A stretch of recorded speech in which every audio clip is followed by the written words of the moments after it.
সে আমাকে বলেছেন, এত রাতে আপনি এখানে কি করেন, আপনার তো এখন হাজবেন্ডের মনোরঞ্জন করা উচিত। রাজনৈতিক দলগুলো নারীদেরকে ব্যবহার করে। I am sorry. যদি সংরক্ষিত নারী আসনগুলো যদি শোভাবর্ধন হয়, কোট আনকোট আপনি যেটা বলেছেন, বলেছি এটা হ্যাঁ, প্রবলেমেটিক এবং কোট হ্যাঁ, আনকোট। শোভাবর্ধন যদি হয়, তাহলে তাদের যে খরচ, একজন এমপি যা পাবেন, সংরক্ষিত নারী আসন যারা আছেন তারাও একই খরচ পাবেন, গাড়ি পাবেন, এইসব যদি বলে শুল্কমুক্ত গাড়িও পাবেন তারা। তো সেক্ষেত্রে যদি নারীর ক্ষমতায়ন না হয়, নারীদের উন্নয়ন না হয়, বিগত 54 বছর আমরা যা দেখলাম, তাহলে খরচটা বাড়তি হলো কিনা না, এখানে ব্যাপারটা এই জায়গা থেকে আমি একটুখানি একটু ক্রিটিক্যালি দেখতে চাই। দেখেন, আমরা একটা কথা বলি, একটা হচ্ছে রিপ্রেজেন্টেশনাল, মানে আপনি রিপ্রেজেন্টেটিভ একটা প্রপোর্শন পাঠাচ্ছেন, আরেকটা হচ্ছে আপনি একটা সাবস্টেন্সিয়াল, মানে আপনার একটা, যেটা আপনি চাচ্ছেন বা আমি চাচ্ছি যে এটার একটা মিনিংফুল একটা যাত্রা হবে।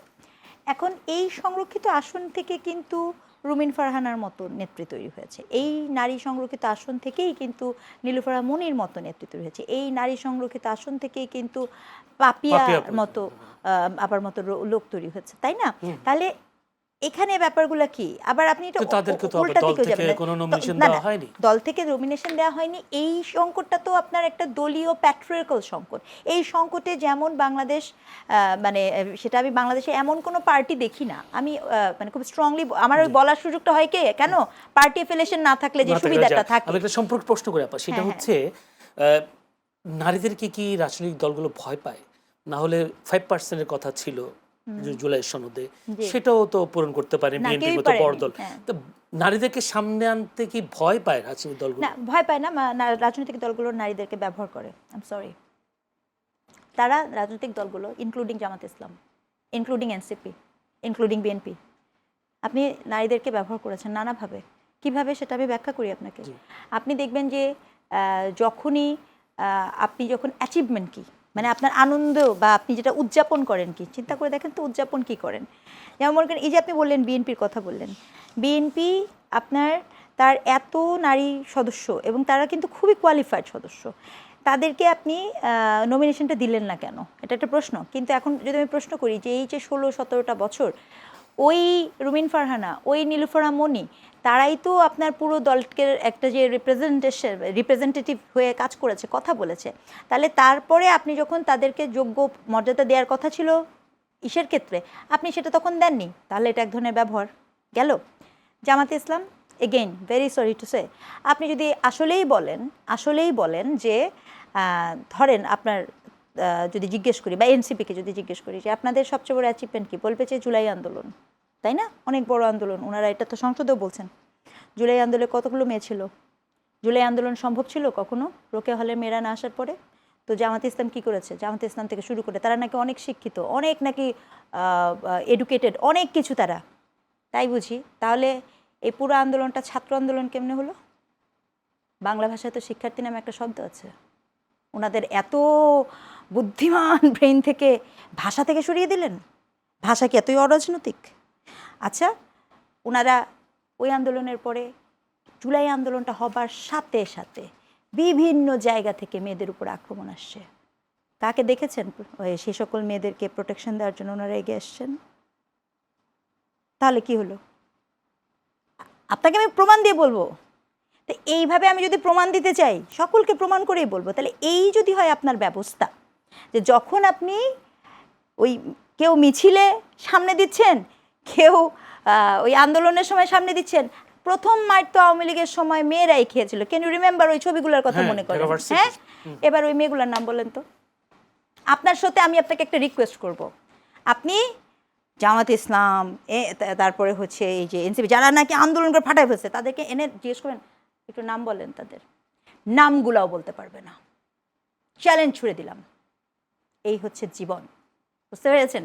তো এই জন্য আমার কাছে যখন এইসব কথাবার্তা আসে, এই সংস্কৃতিটা কেন তৈরি হলো নারীদেরকে আন্দোলনের সময় স্বার্থের জন্য সামনে, অবশ্যই যখন আবার তারা যাদেরকে কিছু পাওয়ার বিষয় আছে তখন পেছনে চলে যায়? অবশ্যই দেখেন, ওই পেছন থেকে যদি শুরু করেন, আপনি 71 থেকেও যদি শুরু করেন, একই গল্প পাবেন তো। বাড়ি দেখিয়ে দিয়েছেন তো, মেয়েদেরকে তো তুলে নিয়ে গেছে, নির্যাতন তো হয়েছে, এই বাস্তবতা তো আপনি অস্বীকার করতে পারবেন না। নাম কি দিয়েছিলেন? হ্যাঁ, বীরাঙ্গনা, কি মানে কি? মানে কি? এত জঘন্য একটা শব্দ কেন ব্যবহার করেছিলেন? কেন তাদেরকে সেই সময় মুক্তিযুদ্ধের মতো সমসম্মান দেন নাই? বীর শ্রেষ্ঠ তৈরি করেছেন, বীর বিক্রম তৈরি করেছেন, বীর কি তৈরি করেছেন, কোনো একটি নারীকে সামনে এনেছেন আপনি? আনেননি তো। তাহলে শুরুটা তো ওখান থেকে, আমি সেটা বলছি, এটা একটা খুবই পুরুষতান্ত্রিক চিন্তা, যে চিন্তা থেকে বের হওয়ার মতো কোনো পরিস্থিতিতে আমরা এখনো যেতে পারিনি। তার কারণ, মৌলিক কারণ কি জানেন? মৌলিক কারণ হচ্ছে এই আলাপগুলা আমাদের পড়াশোনা, আমাদের ইভেন আমরা শিক্ষিত হয়েছি সার্টিফিকেটের, মননে তো আমরা শিক্ষিত হতে পারিনি। যদি মননে আমরা শিক্ষিত হতাম তাহলে কি 2026 এসে আপনি এই ধরনের কুরুচিপূর্ণ কার্ড দেখতে পাতেন? যদি মননে শিক্ষিত হতাম তাহলে কি আপনি কখনো এরকম দেখতে পেতেন যে মানুষ মারা গেলে তাকে হাসপাতালে না নিয়ে ভিডিও করি? সেক্ষেত্রে আপনি কি পুরুষের পাশাপাশি নারীর দায় দেখেন না? পুরুষের পাশাপাশি নারী না, বরঞ্চ পুরুষকে, আমি আবারও শব্দটা ব্যবহার করছি, পিতৃতান্ত্রিক মতাদর্শ। পিতৃতান্ত্রিক মতাদর্শ একজন পুরুষও আক্রান্ত হতে পারে, একজন নারী সমভাবে আক্রান্ত হতে পারে। আমি একটা মতাদর্শিক অবস্থানের দায় দেখি, এবং নারীর মধ্যে যে অমিত সম্ভাবনা আছে সেটিকে অস্বীকারের দায় দেখি। আপনাদের পছন্দ হোক বা না হোক, বাংলাদেশ 51 বছর ধরে মানে গণতান্ত্রিক চর্চাতে দুজন নারী দ্বারাই শাসিত হয়েছে। এই যে আপনার টিভি, ফ্যান, ফ্রিজ যা কিছু আপনি করেছেন, এই দুই নারীর হাত দিয়ে এসেছে। জি, অসংখ্য ধন্যবাদ মার্দিয়া মমতাজ। আপনার একটা বডি শেমিং একটা দেখলাম, বেশ, এটা আমি সার্চ করে দেখেছি, আসলে এটা এআই জেনারেটেড একটা ছবি। তো এই যে আপাও বলছিলেন নারীদেরকে যে বুলিং, বডি শেমিং, এই বিষয়গুলো আমরা দেখলাম 5 আগস্টের পরে বেশি হয়েছে। সেটা আবার অনেকে বা বিশেষ করে আপনাদের বিরোধী দলের পক্ষ থেকে বারবার বলা হয় যে আপনাদের দলের বট বাহিনী এইসব বুলিং, বডি শেমিং এইসব কাজগুলো করে থাকে। এখন আপনাদের গায়ে চলে আসছে বিষয়টা এরকম, নাকি আসলে সবাই যা নারীদের বিষয়ে সবাই এক, নারী পেলেই তাকে বডি শেমিং করতে হবে, বুলিং করতে হবে, বিষয়টা কোনটা? জি, আপনার এই কথাটার সাথে আমি একটু সসম্মানে দ্বিমত পোষণ করতে চাই যে এটা 5 আগস্টের পরে থেকে আসছে। এটা আসলে 5 আগস্টের পরে থেকে না, আমি এটা ফেস করছি। বেশি আমরা যেভাবে দেখেছি, হ্যাঁ, কারণ 5 আগস্টের পর থেকে আমাদের কাছে একটা নতুন টুল এসেছে, এআই। কিন্তু এর আগে কি এটা হয় নাই?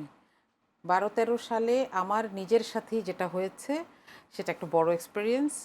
আমি রাজনৈতিক মতাদর্শের কারণে ফেসবুক এবং তখন তো একমাত্র ফেসবুকই ছিল এবং ব্লগ ছিল, তখনও একটা সংস্কৃতি খুব স্ট্রং ছিল। এই দুইটা জায়গাতেই প্রচণ্ড রকম শেমিংয়ের শিকার হয়েছি, এবং আমি আপনাকে নাম বলতে পারবো এমন এমন বিশেষ বিশেষ বিখ্যাত ব্লগার যারা আমার প্রশ্নের উত্তর না দিতে পেরে, কোট আনকোট বলছি, আমাকে বলেছেন এত রাতে আপনি এখানে কি করেন, আপনার তো এখন হাজব্যান্ডের মনোরঞ্জন করা উচিত। ঠিক আছে, তো আবার কপাল ভালো, আমাকে হাজব্যান্ডের কথা বলেছে, কারণ হাজব্যান্ড ছিল, না থাকলে আল্লাহ জানে কি বলতো। কিন্তু 2012 সালের কথা বলছি। জি, 2012 সালের কথা বলছি। আমি বলতে চাই যে ব্যাপারটা নতুন না, এবং এই ব্যাপারটা হচ্ছে আমরা, এবং এটা সমাধান হচ্ছে না কেন? তাহলে সমাধান হচ্ছে না, আমি এটাকে দায়ী করব যে রাজনৈতিক দলগুলো এই শেইমিংয়ের বিষয়টাকেও, এমনকি নিজের দলের মানুষের সাথে শেইমিংয়ের বিষয়টাকেও একটা রাজনৈতিক হাতিয়ার হিসেবে ব্যবহার করেছে। আমাদের উচিত ছিল আমরা সবাই একসাথে হয়ে যাওয়া এবং প্রবলেমটাকে একপাশে রাখা। সেটা না করে আমরা কি করেছি, যখন জাইমা রহমানের ব্যাপারে কথা হচ্ছে তখন আমি বলেছি এটা জামাতের বটবাহিনীর কাজ, কিন্তু যখন মার্দিয়া মমতাজের ব্যাপারে কথা হচ্ছে তখন আমরা বলেছি ভালো হয়েছে। বুঝছেন তো? যার কারণে এটা, এই বটবাহিনী আসলে কারা? আমরাই তো, আমাদের মধ্যে লুকিয়ে থাকা সত্তা না। আমি নিজে রিসার্চ করে দেখেছি, প্রায় 150 থেকে 200, একদিন আমার খুব কষ্ট লাগছিল, আমি কেবলমাত্র ব্যারিস্টার আরমানের বইটার ছবি দিয়েছি ফেসবুকে যে আমি এটা কিনেছি। এরপরে আমার সাথে যা শুরু হলো ফ্লাডিং কমেন্টে, এবং আমি এরকম 150 আইডিকে সেদিন ব্লক করেছি, এবং প্রত্যেককে দেখেছি এই আইডিগুলো 2-3 মাস আগে খোলা, এবং এই আইডিগুলোর সবগুলো লকড প্রোফাইল। তার মানে তারা তাদের আইডেন্টিটি নিয়ে এখানে নাই, তার মানে এটা কারো না কারো ফেক প্রোফাইল, তার তো নিশ্চয়ই অরিজিনাল একটা আইডি আছে। তাহলে এটাকে আমরা ফাইট করতে পারি না, এটা রাজনৈতিক দলগুলোর ব্যর্থতা। আপনার কাছে আসবো।